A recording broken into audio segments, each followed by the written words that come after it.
Hello, everybody.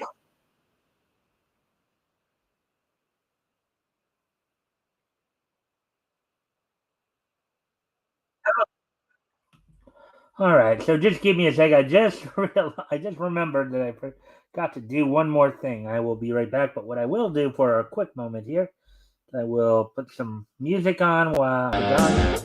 I'll be right back, and we'll talk about what's gone on the last couple of days.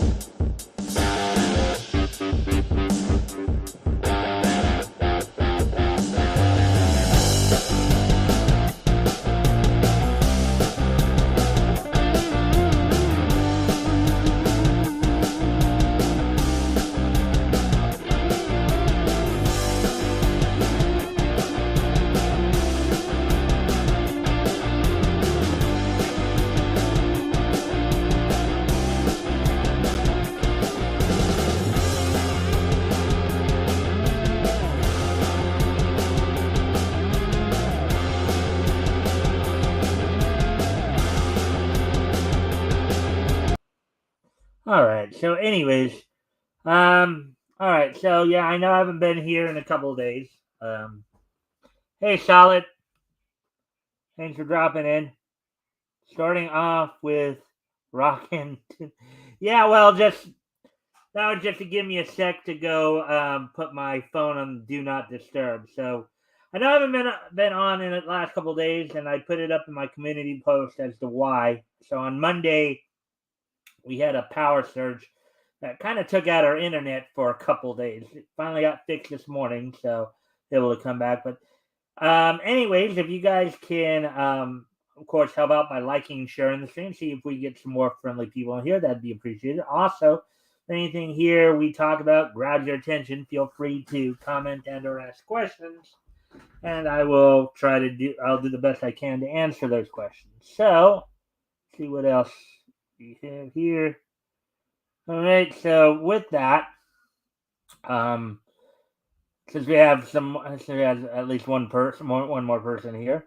Let's talk about what's on tap for tonight. So I'm going to go over four articles from Bounding in the Comic, and I just did them all from today. I didn't even try to go back too many issues. So we got a couple of cartoon stories, an anime story, and a comic story here. Of course, we'll have the wrestling wrap up and this day in each history also. Um, Towards the end. So let's see.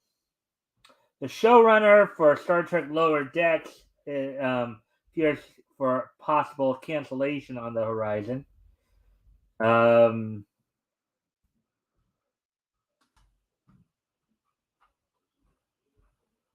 let's see. According to My Adventures with Superman producer Josie Campbell, Lois Lane's short hair is, according to her, anyways, a tribute to John Byrne and Gen Z. Let's see. What else do we have? We also have news that Crunchyroll is getting its own channel that should also be coming on Amazon, Freevee, Roku channel, and others. So I guess Crunchyroll is taking over the idea of the Funimation channel. And Eric July is apparently being sued by some of the people by Good Shepherd Ministries, saying that ISOM is totally a trademark infringement. So those four stories, plus of course the wrestling wrap up and this day in each history. So let's see if anybody's on before we get started here. As always, feel free to comment and or ask questions. I'll try to answer the questions to the best of my ability. So with that, why don't we go ahead and get going here?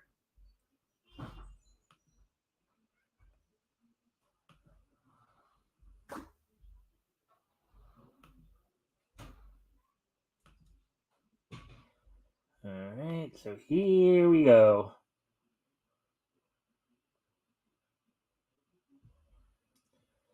All right, so the first thing we're going to look at here is this story right here, kind of in the animation realm here.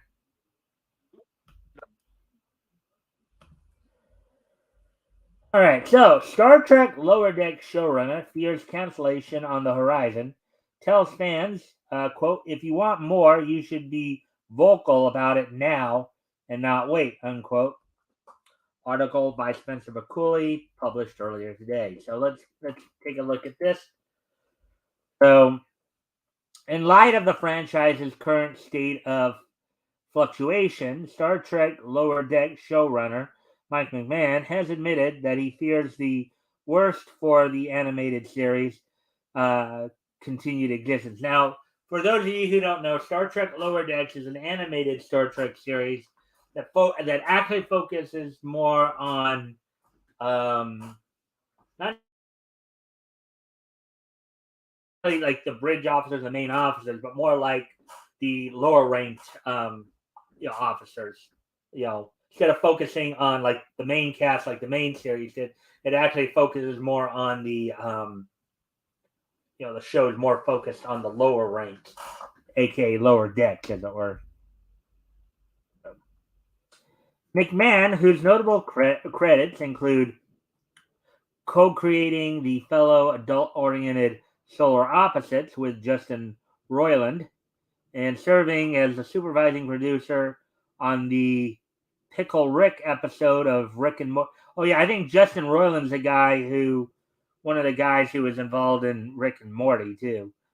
Shared his uncertainty toward Lower Deck's future while speaking on its fourth season to Cinema Blend's Mick Jost.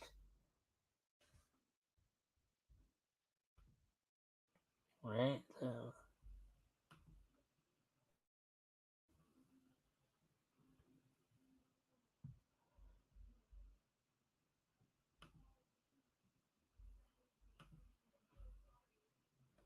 Asked amidst their conversation if he felt that the recent ending of Picard, cancellation of Prodigy, and the announced plans for Discovery to come to a close in 2024 were a cause for concern regarding Lower Decks.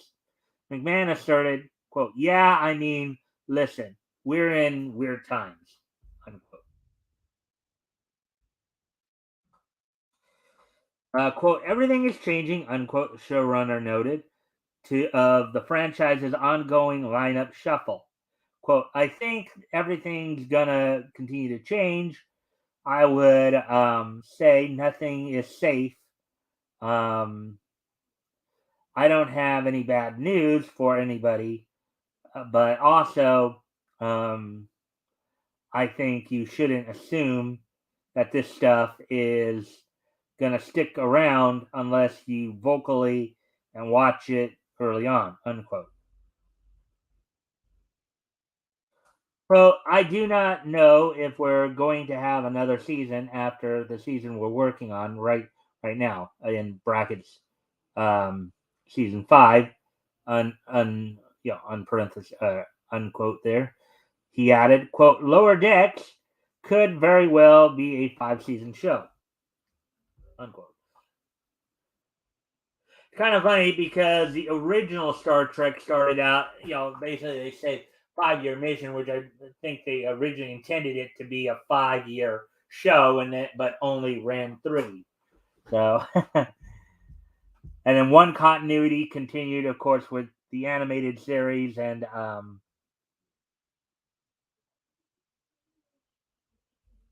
let's see. Hey, Shadowhawk, I see you. Hail Mike in the chat. We still good for Friday? Yes, we are. I had some internet issues the last couple of days, Shadowhawk. My internet was down for a couple of days. That's why I hadn't been on. But yeah, we're still good. I'll send you the StreamYard link Friday morning. We'll be looking at books that went on sale from Fiction House in December 1939. So, anyways, see. What's your favorite Dotan Elfian? Don't even know what a Dotan Elfian was. I don't have one there. What's your favorite 2001 anime movie? I think. Let's see. Don't have one off the top of my head, honestly. Let's see. It's 5-year mission. Yeah, you remember from the open. Yeah, Shadowhawk, as you point out there, And of course, if you guys can help out by, and I do appreciate the like, thank you for the like. You guys can help out by liking and sharing the stream, of course. See if we can get some more friendly people on here. Um, cool, glad you're back in action. Yeah, yeah. I have started to post stuff on my community post too, so you guys might want to check that out every now and again because I'll probably be posting some stuff there every now and again. Anyways, getting back to the article here. In light of this feeling of doubt, McMahon then informed Cinema Blend's audience, quote, "So if you love Lower Decks as much as I do, I would make sure to watch it and get people to watch it now," unquote. Quote, "A letter writing campaign after a show gets canceled. It's helpful, but what's more helpful is campaigning to get more eyes on the show when it's airing because it gives me the ability to push for more seasons." Basically, the argument he's making, which is a true argument, is you know they're not inclined to put any more money into the show if they don't feel they're getting you know getting what their money's worth. If they're not they don't have a strong viewership. They don't get a lot from the ad dollars and all that, and they do that by getting people to watch. He continued, quote, "I would love to finish Lower Decks with the plan that I have for it," unquote. Including his thoughts, the showrunner posited, quote, "I would say take Prodigy, looking for a new, in brackets, network, and take a look at Picard, being wrapped at season 3, and at Discovery, wrapping as well. I would say read those as signs that if you want more Lower Decks, you should be vocal about it now and not wait," unquote. McMahon would later reiterate his call to arms while speaking to Inverse's Ryan Britt.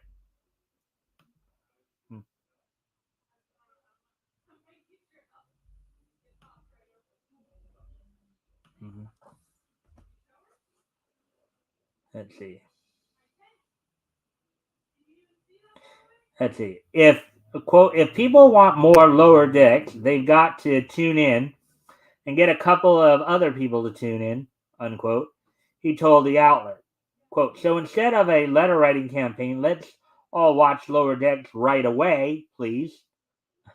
I'm working on season 5 right now, but by the time people realize Lower Decks has been, in brackets, hypothetically canceled, um, it will be too late. We do these seasons a year in advance, so the only trick here is early and consistent viewership. That will help me make more Lower Decks," unquote. Um, Now, obviously, some of you, if any of you have ever watched Next Generation in season 7, the final season, they also had an episode called Lower Decks, which of course focused on for for the rank and file type officers. One of them being a former classmate of Wesley Crusher um, at the academy. Um, But the animated series is just like that episode where they were basically focusing on the lower ranked officers. They were the ones being featured, and in this case, it's a whole entire series. Whereas in that episode, it was just the one episode. So, anyways,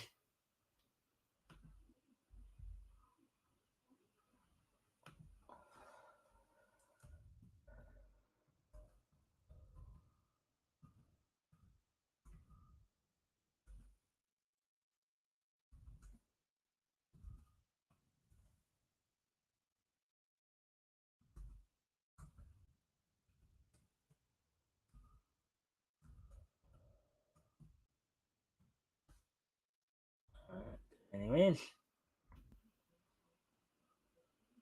We continue on here. Notably, through this latest Paramount produced and streaming oriented era of Star Trek is entering into a period of production uncertainty. It does not appear that this time has quite yet come to a definitive end. Following the conclusion of Alex Kurtzman's poorly received opening salvo of Star Trek content, the franchise will continue to live on in the recently renewed Strange New Worlds. The previously announced Starfleet Academy series and Section 31 movie are also slated to be included in this in smaller quotes new chapter of Star Trek, but as these two have not received any concrete updates in some time, their role in the franchise's future is currently unknown. Star Trek Lower Decks' first 4 seasons are now streaming on Paramount Plus.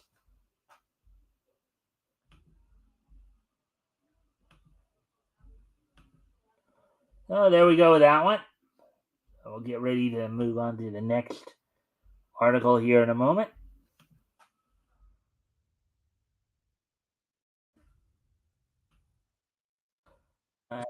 Before I do get to this one, I do need to step away from the computer for a moment, so I'll be right back. I'll put some music on while I'm gone.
All right, so let's continue with the articles then. So this next one's in regards to my adventures with Superman. Let's get into this one now.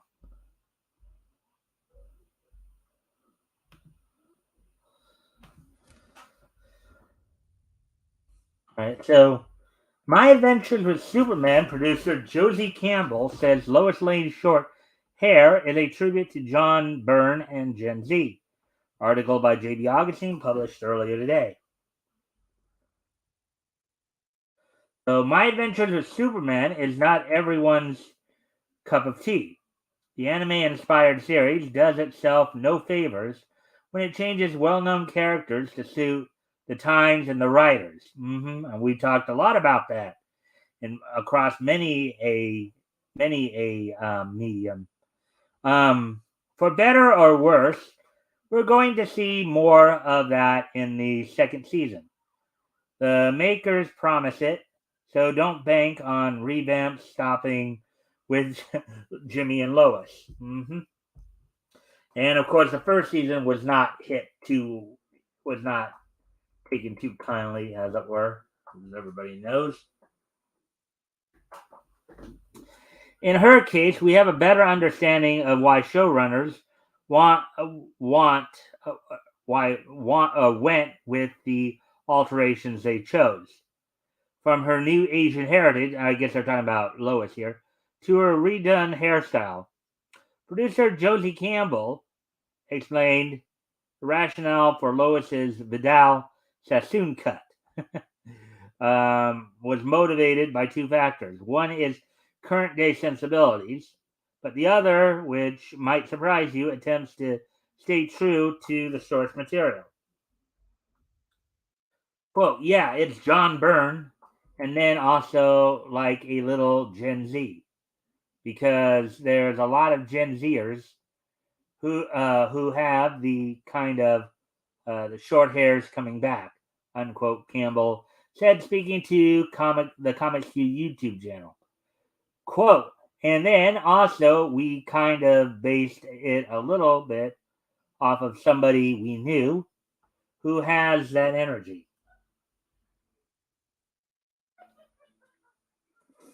Hmm.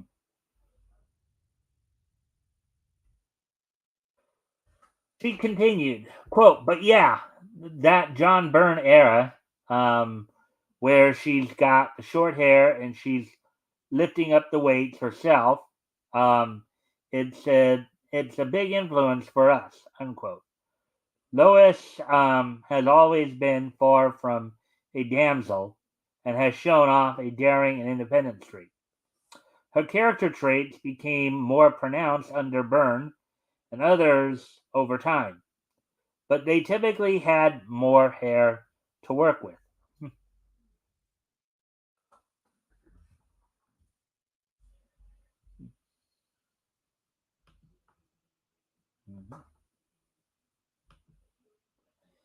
And again, if you guys can help out, of course, by liking and sharing this thing, see if we can get more friendly people to engage, that would be appreciated. Also, anything that grabs your attention, feel free to comment and or ask questions, and we'll try to do our best to answer the questions. Oh, with that, continuing on here. Although that might not be a big deal, Josie Campbell and her team have been changing as much as they can about Lois and the rest of the cast. Their mission began once the show began development, and the goal was to reflect a more cosmopolitan world. Um, though there are departures, Campbell claims they want to be true to the lore. Hmm.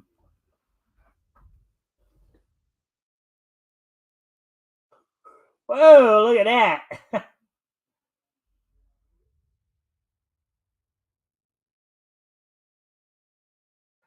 Quote, at the end of the day, it's also a very classic interpretation of Superman.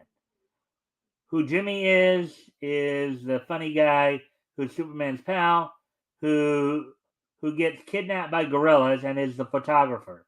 That's Jimmy Olsen, unquote, she said. Quote, but yeah, who they are as people is exactly the same. It's the classic version, unquote, but still. Well, the only thing we've done is try to make our show look like reality, look like the world around us, and look like the world around the audience who's watching, unquote, Campbell explained. And the only problem with that, though, is that nobody really wants to see their real world reflected in their comic books. Okay, that's not what people are looking for when they read a comic book. Oh, anyways, there we go with that one. So we got through two of the four that we were gonna look at tonight. We're getting ready to continue on here.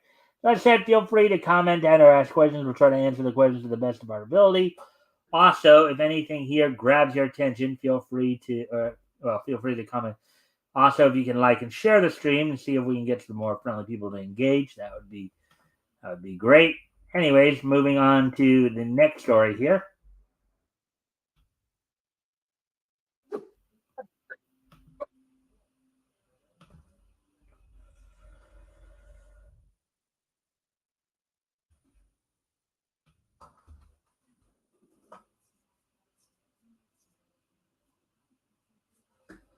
A new Crunchyroll channel announced for Amazon Freevee, the Roku channel, and others. Here's the shows that will broadcast at launch. Crunchyroll announced a brand new linear anime channel that will has already launched on LG channels, the Roku channel, and Vizio. Watch Free Plus today. The channel will launch on Amazon Freevee on October 17th. So let's see, that's 6 days from now.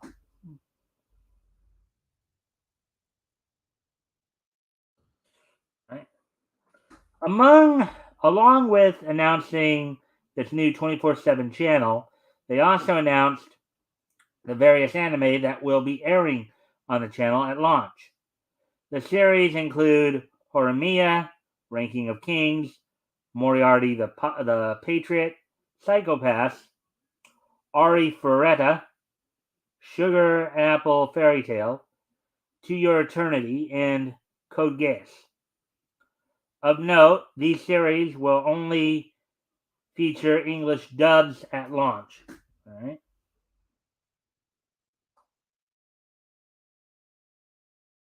For those unfamiliar with these series, Horimiya is a romantic comedy anime series that follows the popular Hori and the gloomy Miyamura.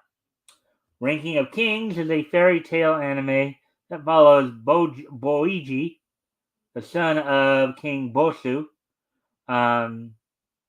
who sets out to find his place in the world alongside his friend Kage, despite being deaf and so weak he can't swing a sword.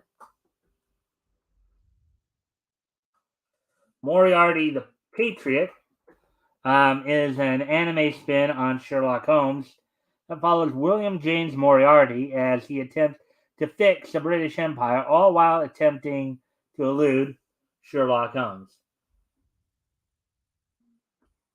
Psychopaths is a science fiction detective anime that sees enforcers and inspectors work together to prevent crimes using the Dominator, a weapon that can tell when citizens are about to become criminals.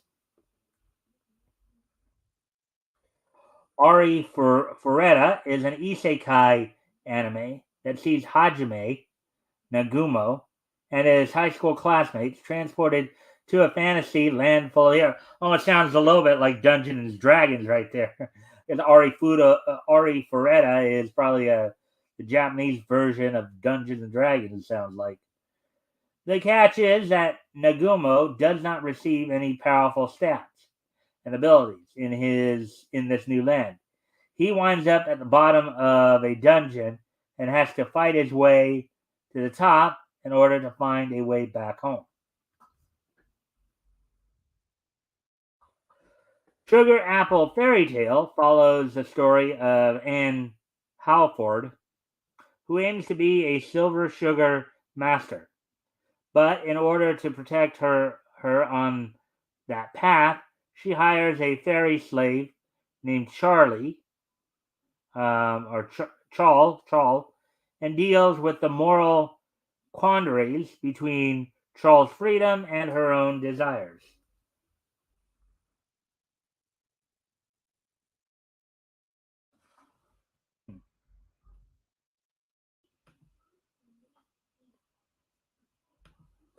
To Your Eternity follows the journey of an orb that eventually forms into a young boy named Fushi, and his encounters with mankind, both good and bad. He also has to contend with Nooker, the quote inexplicable and destructive enemy, unquote, and quote cruel partings with the people he loves, unquote.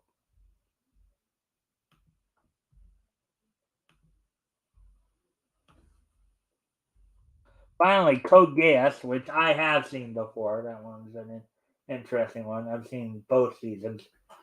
Code Geass follows the story of Lelouch, Lamperogue, who uses the power of the Geas to wage a revolution against the Britannian Empire and obtain independence for Japan. Alongside these series, Crunchyroll also promised they plan to include other, quote, promotional genre and theme programming blocks for viewers to sample a wide range of anime being created from Japan, unquote. However, they did not provide any examples of what these might entail. Crunchyroll president Rahul Purini commented on the new channel, quote, the Crunchyroll channel is a gateway to the world of anime where we will guide viewers to discover new worlds, new stories, and new characters, unquote. He added, quote, and thanks to our distribution partners at launch, millions of fans have easy access to the medium that is taking the world by storm, unquote. The channel is a collaboration between Crunchyroll and GSN. Crunchyroll did make a note in their press release announcing this new channel. The, quote, new and premium anime content will remain on Crunchyroll's SVOD, which I guess standard video on demand, and AVOD, or advanced video on demand services, unquote. What do you make of this new channel? Do you plan on checking? So basically, it looks like what they're doing with Crunchyroll channels, that they're basically bringing back Funimation, the Funimation channel, just under a new name, basically, because essentially what Funimation channel was. They're just now doing it under the Crunchyroll name. So anyways.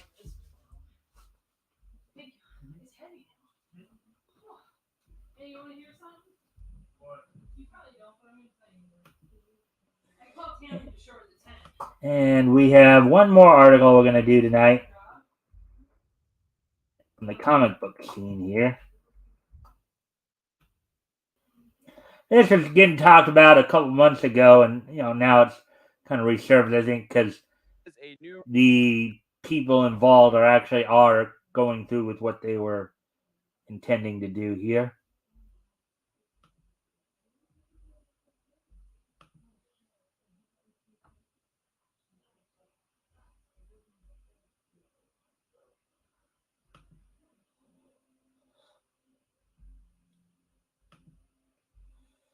All right, so let's see now. So let's get into this.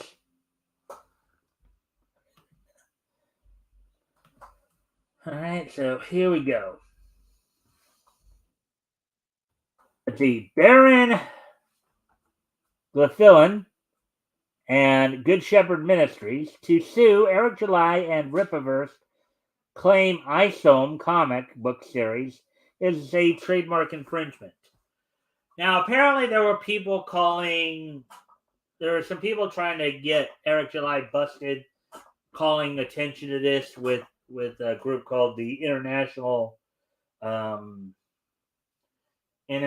School of Ministry. So, article by John F. Trent, published earlier today. So, here we go with this. Dr. Baron Glafillin announced that he and Good Shepherd Ministries plan to sue Eric July and the Rippaverse over what they see as a trademark infringement over the graphic novel series Isome.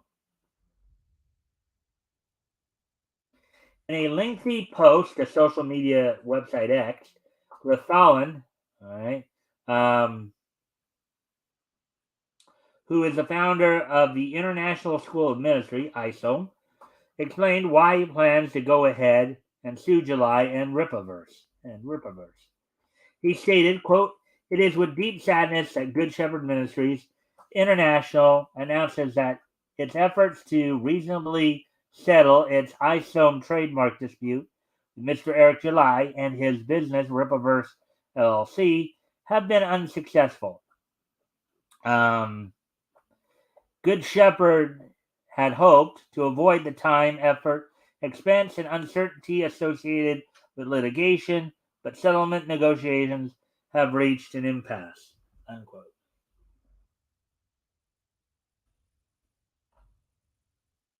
Quote, Good Shepherd will now serve its lawsuit on Mr. July's company and seek relief in court.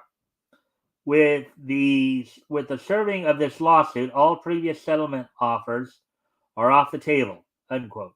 He continued, quote, Good Shepherd intends to defend with everything it has its good ISOM name. We created that name over 25 years ago and have grown it prolifically on a global scale. Prior to Eric July's comic, I've never heard of the term ISOM before, so they're claiming that they're like some big.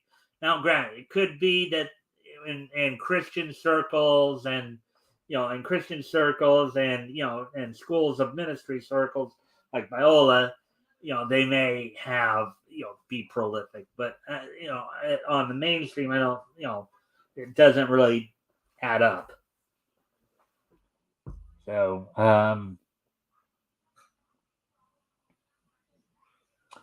in the ensuing decades, we are at peace knowing that we tried hard to resolve this out of court through a simple settlement. Even though we failed, we are confident that a jury trial and the legal system will bring a just resolution to this matter. Unquote.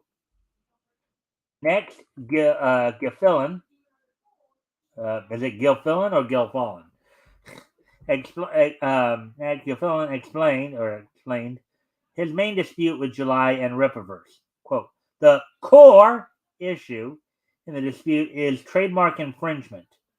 A basic test for trademark infringement is whether consumers are likely to be confused as to the source of the trademarked things. Again, I've never even heard of ISOM before Eric July, so I don't see how you get that confused. Okay, if anything, you almost get the sneaky suspicion that when they saw that this was a big hit for Eric July, I think it sound almost, and I hate to say this about a Christian organization or ministry like this, but it almost sounds like they're trying to see what they can get from Eric July. I hate to have to say that, but human avarice, right? One of the 7 deadly sins. Whether consumers are likely to be confused as to the source of the trademark thing. Again, I don't really think people are going to get confused. Somebody planted that idea into their head. I think it was the people who were trying to get Eric July in trouble. I'm not even sure if like those people that ISOM associate with are necessarily the same people that Eric July associates with. So, in other words, are consumers likely to think there is a connection between one Good Shepherd's decades of using its ISOM trademark and Good Shepherd's U.S. registration of its ISOM trademark?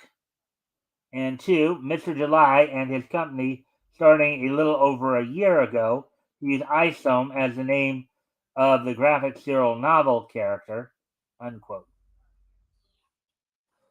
Well, I think part of the problem is, though, is that one's a person, the other's an organization. So, again, it's kind of hard to really confuse the two. One's like a heroic person, the other's basically a school. So are you trying to say that because he's using the name ISOM that whenever what they're trying to argue here, it sounds like, is that if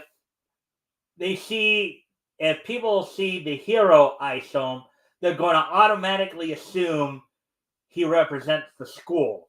the International School of Ministry. Now, mind you, while Eric July is claimed to be, I believe he claims to be a Christian, okay, and why there probably is some, Christian mores and morality in a Christian ideologically Christian standpoint. I don't necessarily think that the two are anybody would confuse the two, because there's ISOM the hero and there's ISOM the school. It's basically two different entities. Let's see if you guys have said anything on the matter here. Hey, JR.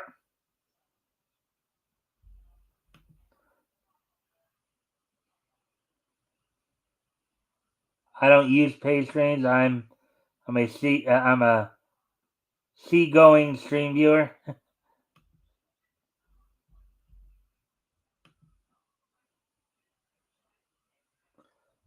Well, I don't know where that came from.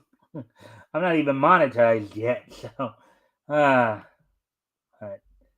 Anyways, quote, as mentioned below, we already are far past a quote unquote likelihood of confusion. We have evidence that Mr. July and his company have caused actual confusion, unquote, he declared.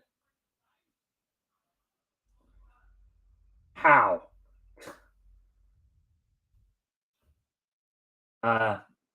Glyphilin elaborated, quote, Mr. July and his company used our ISOM trademark as a character name and title to launch their Ripaverse company. They found a receptive audience, and every month their infringing use of our ISOM trademark has been increasing. Quote, this is being accomplished through search engine optimization, SEO, social media posts, and other online postings that highlight our trademark ISOM name, unquote. He stated, quote, as a result, their infringement of our ISOM trademark is now at a point where it is colliding with our customers and our organization use and cannot be ignored. So basically what you're saying, what this pastor, I guess, or this I'm guessing he is a doctor. He claims to be a doctor, so I'm guessing he's a doctor of theology is what I would gather. What he's basically saying is that when people search the term ISOM, apparently people, I guess, are just too, I guess according to this Dr. Fallen here, I guess he's assuming that people are just too stupid to figure out the difference between the ISOM comic book and the International School of Ministry.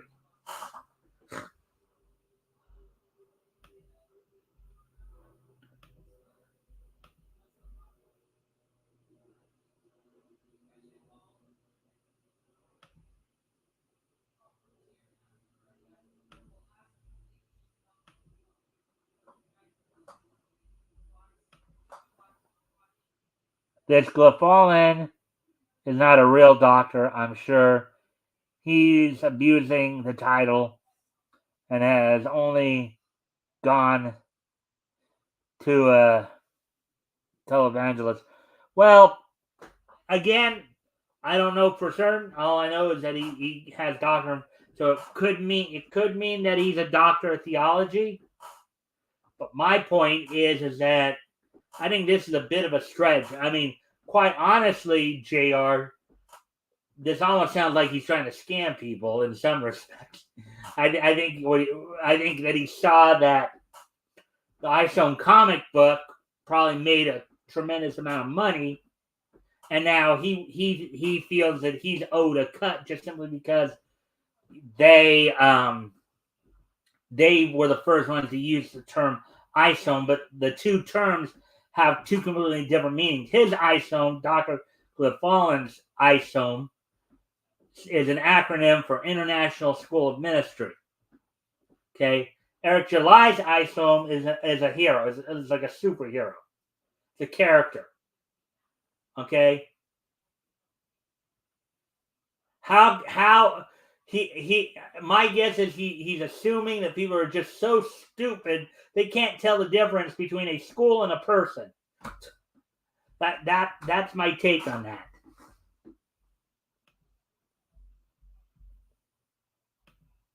Anyways, getting back to the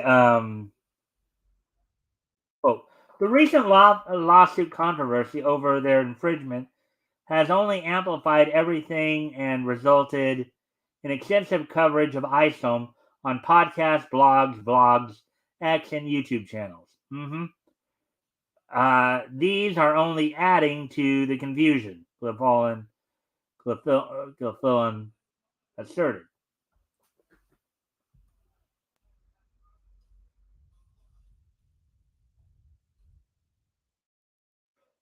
So here's another question too. Here's another question to ask. How is Eric July having a superhero named Isom, who happens to spell all in caps? How is that really damaging the International School of Ministry? How is that even damaging? Again, two different. Cliffolin then, okay, I guess here's his.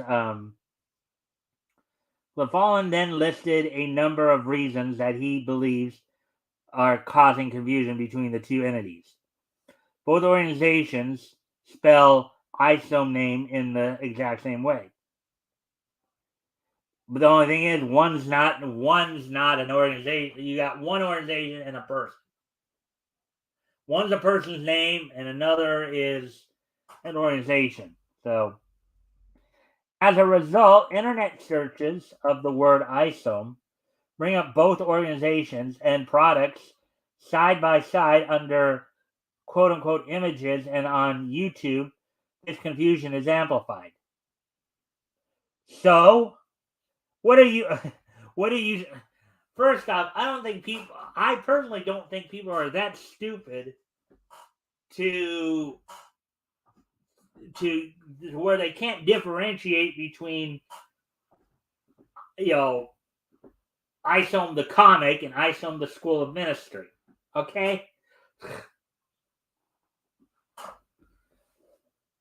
Social media hashtags, including ISOM, are similarly confusing, especially hashtag ISOM.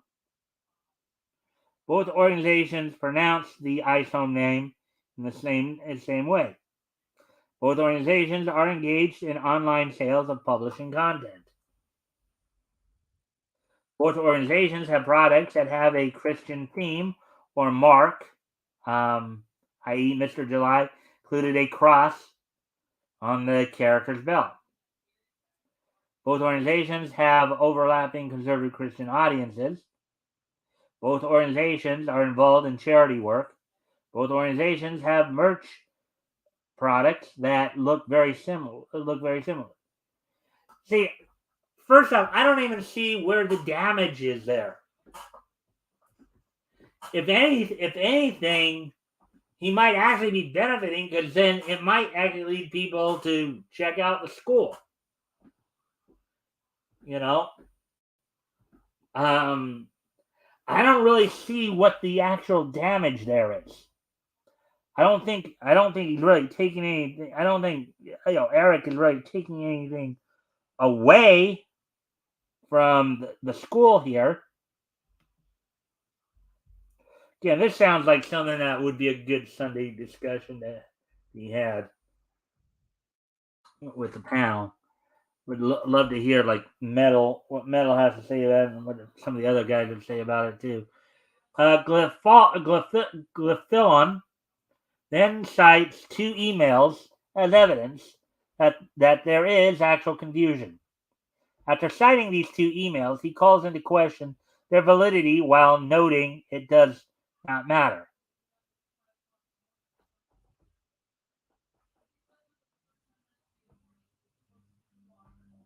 He states, quote, regardless of the validity of the accusations contained in the above emails, it is easy to see how Good Shepherd can get discredited by every controversy generated or faced by Mr. July and his ISOM comic book brand. So that again, this goes back to what was happening in the very beginning. That when people were calling the use of the book, this is this is what like the people who were trying to cancel Eric July and cancel this comic. This is what they were hoping for.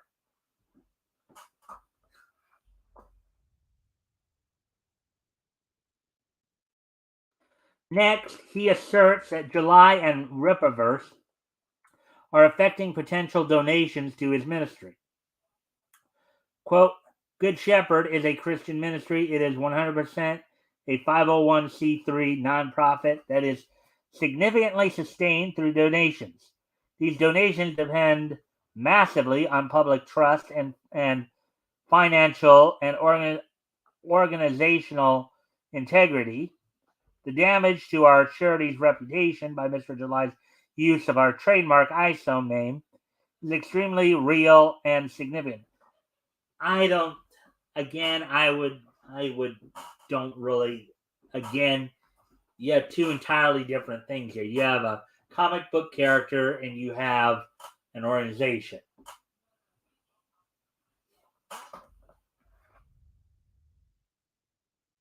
Furthermore, he posits that July's beliefs are damaging Good Shepherd. Quote, Mr. July is not shy about um, his personally held beliefs and has a significant audience, especially on YouTube. Yeah, and again, people know that. I think people are a lot more intelligent than this doctor would give him credit for. While he is certainly entitled to his own beliefs, we do not want his beliefs, statements, and actions to be wrongly attributed to Good Shepherd because of Mr. July's use of our registered trademark. Quote, specifically, and among other things, Good Shepherd is concerned about Mr. July's prolific use of unacceptable swear words being associated with that usage of deeply with that is deeply troubling to us. I doubt very seriously that most people would actually connect Mr. Eric's use of swear words with Good Shepherd. I mean, I honestly think this doctor, Gilfallen or Clefillin, whatever his name is, I think he's assuming people are just stupid, or he's assuming people are just very stupid and can't tell the difference between comic book character and a school administrator.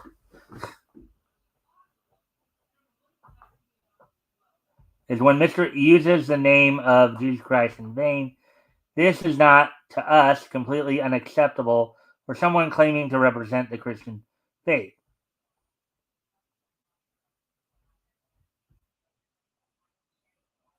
He added. Yeah.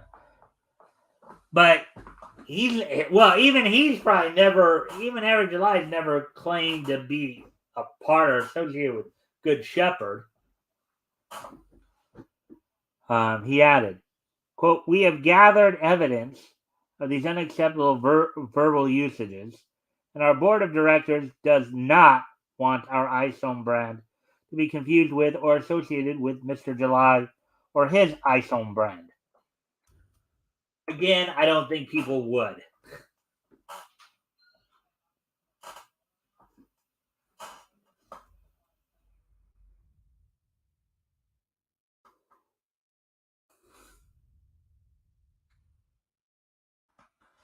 I'm going to try to move this along a little further here.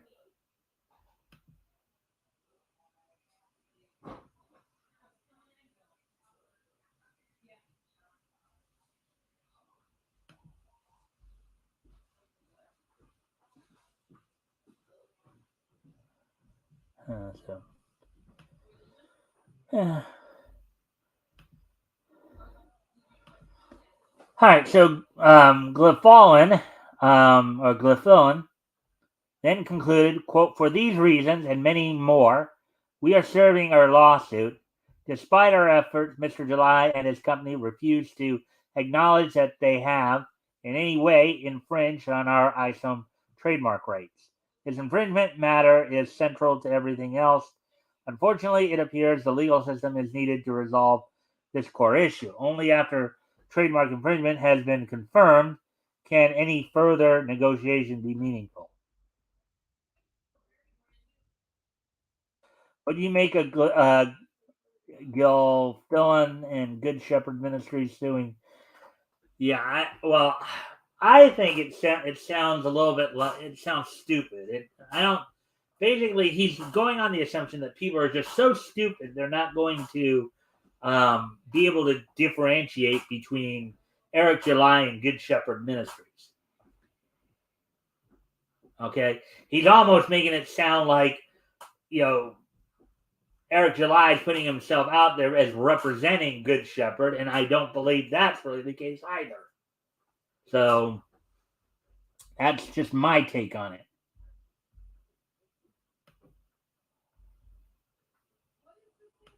So with that, we're going to start to wind things down a little bit here. Going to go through a very quick wrestling wrap up here, to some highlights that happened over the weekend here, and then move on to this day in each history and start to really wind down here.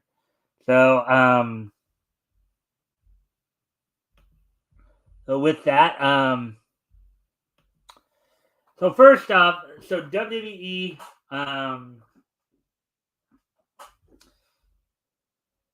let's see, July's boned. He is going to be buried by legal fees. Gillian will probably get a cheap lawyer. Yeah, well.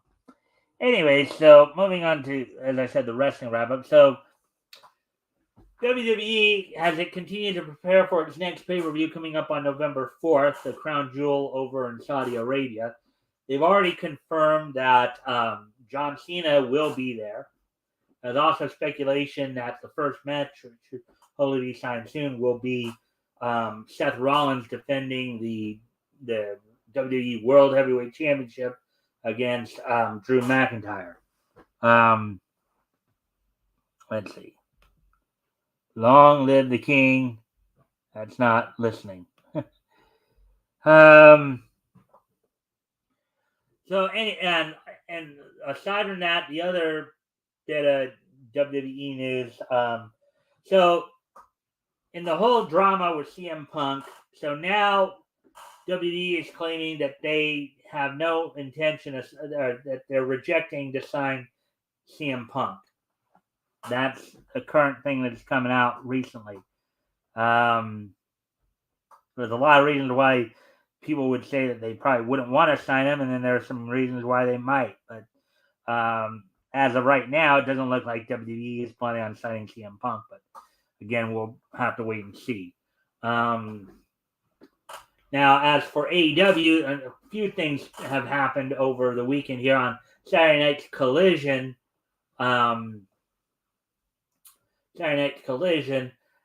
Big Bill and Ricky Starks defeated FTR to become the new AEW World Tag Team Champion. And on last night's special edition of Dynamite, Orange Cassidy defeated Ray Fenix to become the new international champion. And Karushita became a 3-time women's champion, defeating Saraya for the title. So that's all I got for the wrestling wrap up today. As we're back in this thing. Let's see, we've got a couple more. Will Disney take over anime industry? I don't think so. It doesn't look like too much is happening on that. Explain the cartoons you watched growing up. Well, I grew up in the 80s, so of course a lot of stuff I watched, of course, a lot of older stuff that was ran in syndication. Some of my favorites growing up, in terms of the cartoons of that time period, included like Super Friends, Transformers, G.I. Joe, He-Man, the Masters of the Universe. So those are some of my favorites growing up.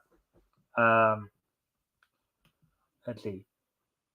Is Snorks or Smurfs better?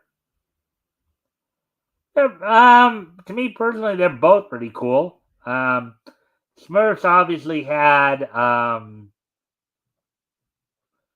Smurfs obviously ran longer. It ran like 8 seasons, where I think Snorks only ran a couple.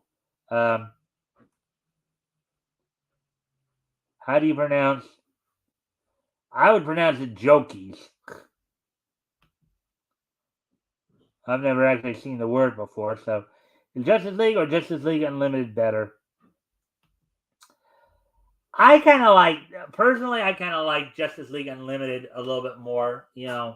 Um, you actually did feature more of the Justice League, more of the DC heroes. And Justice League, there were usually multi-part episodes. So let's see now. What's your favorite Marvel superhero? I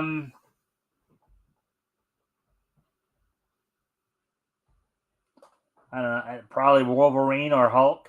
Those two probably grab my attention most. Spider-Man, obviously, but anyways,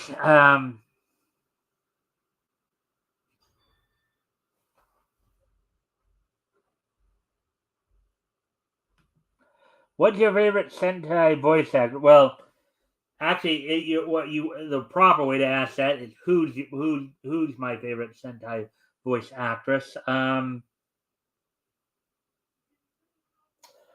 I'd say probably Hilary Haig myself.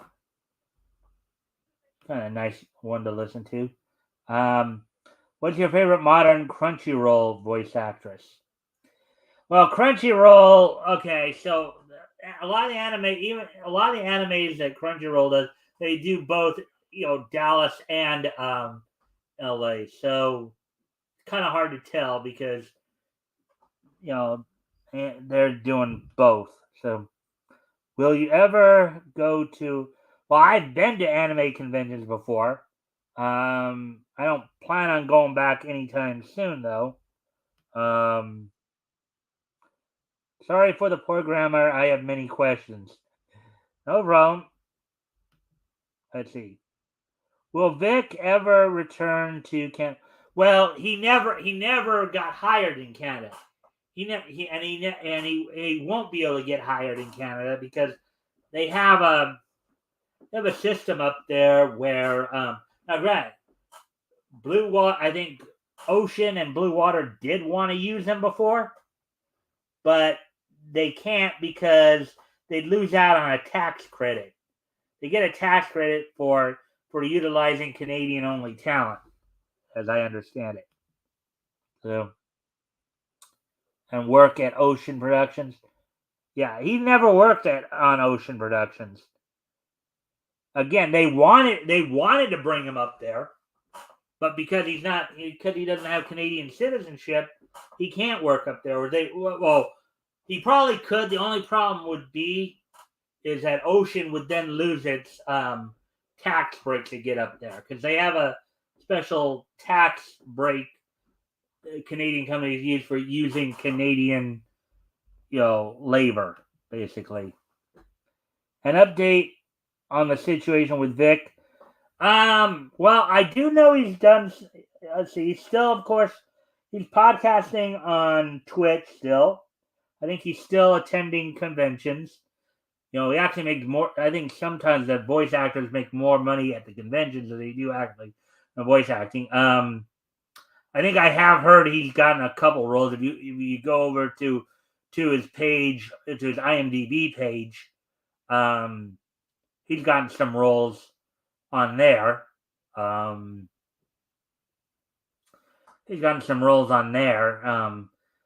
I think he's got a couple of voice roles where he was doing something for some English producers, British Isles. What if Vic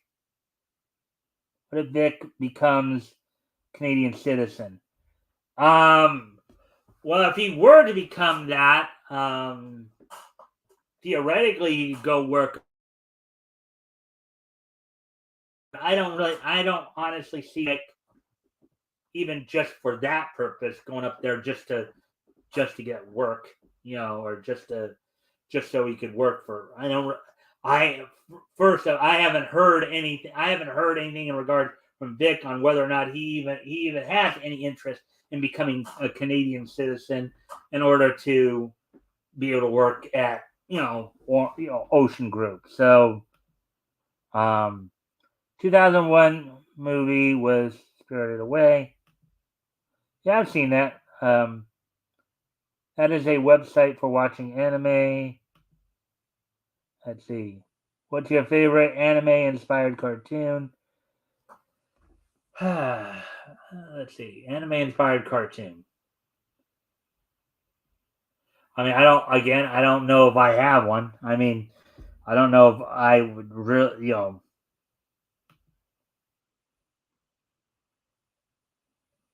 hope your channel grows. Yeah, I mean, well, I'm already up over 200 subscribers now, so I just need to get more people to start watching. It's great to have 5 or 6 people watch, but it's even better when you can get double digits, when you get 10, 15, 20 people to watch.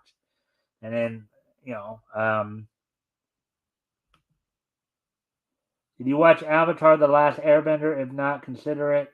Yeah, just hasn't grabbed my attention. Um,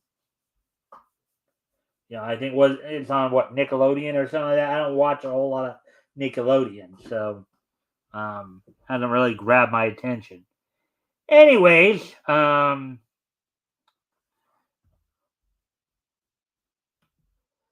whatever happened to Batgoat?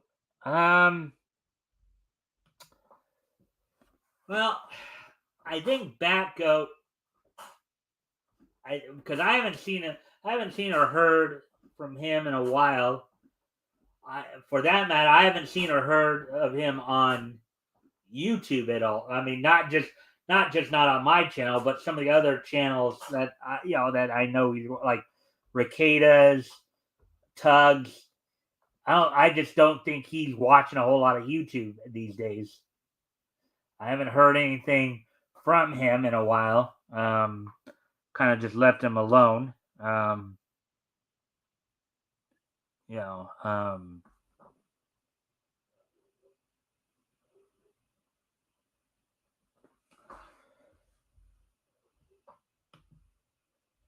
asking because I saw one of your older streams. Yeah, well,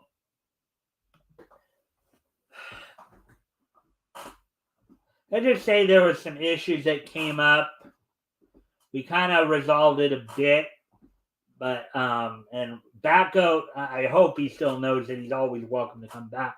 He just has made the choice not to come back. But the thing is that, as I said, from what I can tell, because I haven't talked to him in a while, I haven't actually even tried to contact him in a while, and he hasn't tried to contact me. I just think he's just not watching a whole lot of YouTube right now. If I had to take a wild guess, I think if anything, he's been spending more time with his family, because I know that just before he stopped watching this, he was really excited about spending time with his grandson. So he may be spending more time with his family. As far as I know, I haven't seen him anywhere on YouTube. I haven't seen him. I haven't heard of him being involved in any streams in a while. Watching like Tug or anything like that. So, but yeah. So, anyways, I think it's a good time to start wrapping up here. So today is Wednesday, October the 11th, 2023. So why don't we go ahead and take a look back in Nietzsche history. History! 48, 73, 2008, and that's awesome, 2008. Okay. So without any further ado, why don't we go ahead now? And so first off, we're going to head back 75 years ago. And on this date, 75 years ago today, the 100th issue of Wings Comics. 100th issue of Wings Comics went on sale on this date 75 years ago from Fiction House. It sold for 10 cents with 48 pages. So my guessing was Wings Comics was a comic that focused on aviation. So 75 years ago today, the 100th issue of Wings Comics went on sale on this date. Yes, I have seen that. I've looked at her date of birth. Yeah, she's going to be 50 soon. But you got to remember too, a lot of those Sentai and Funimation voice actors started doing that stuff back like in the early 2000s. There, like 20 years ago. A lot of them were in their 20s and 30s when were in their 20s when they were starting out, like mid to late 20s. So, like Monica Real Monica Real is like 2 days older than I am. She just turned 48, just like I just turned 48 over the past week. Jamie Markey turned 46 on Sunday. So, a lot of them are getting into their like late 40s, early 50s. So, anyways, getting ready to move on to the next piece of niche history here. We go back to 1973, which was 50 years ago today. 50 years ago today,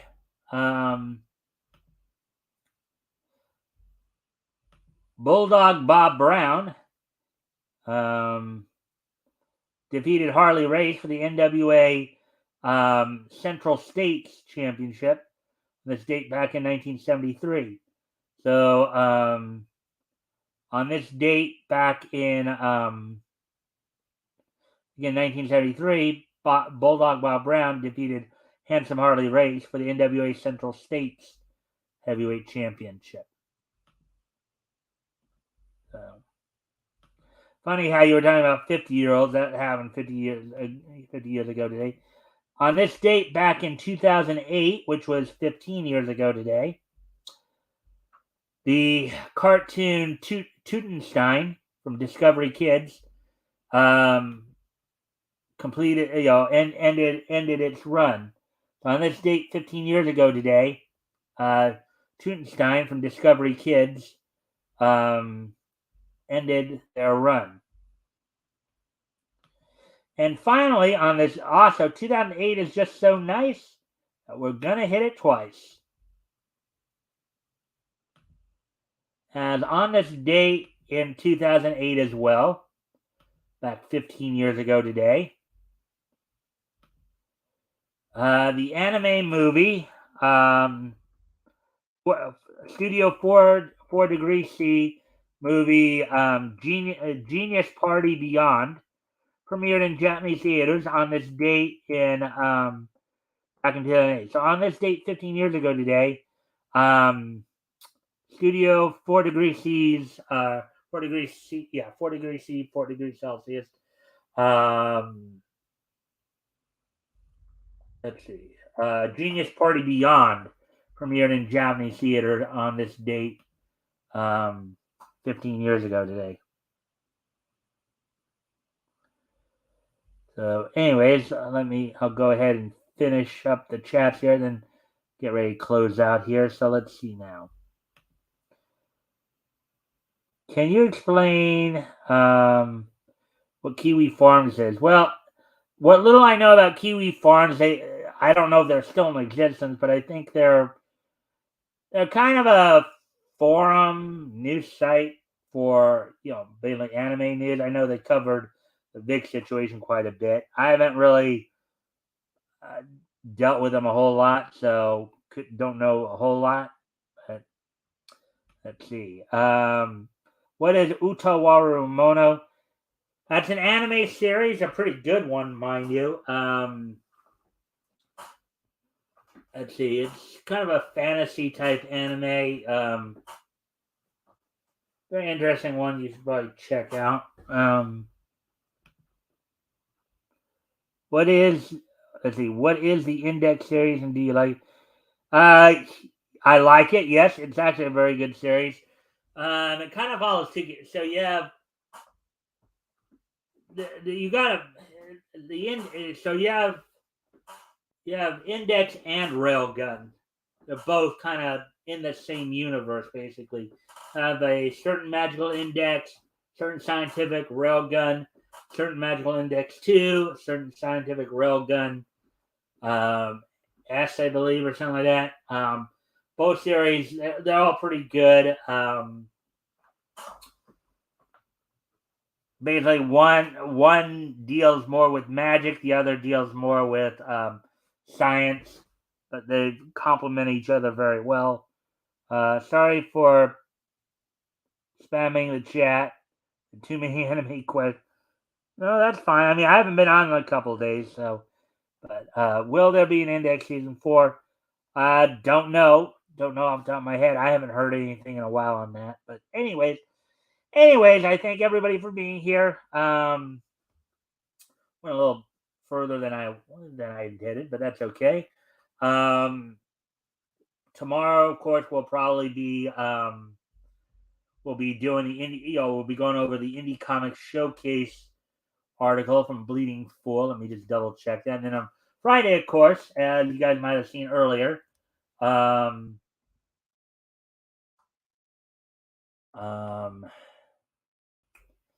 Shadowhawk will be with me as my co-host. We'll be looking back to books that went on sale from Fiction House. So we'll be looking at that. We'll be looking at that come Friday. We'll be, books that went on sale. So yeah. So tomorrow, definitely, we'll be looking at Indie Comic Showcase. So with that, I thank everybody for being here, and I hope to see everybody back here tomorrow. Bye.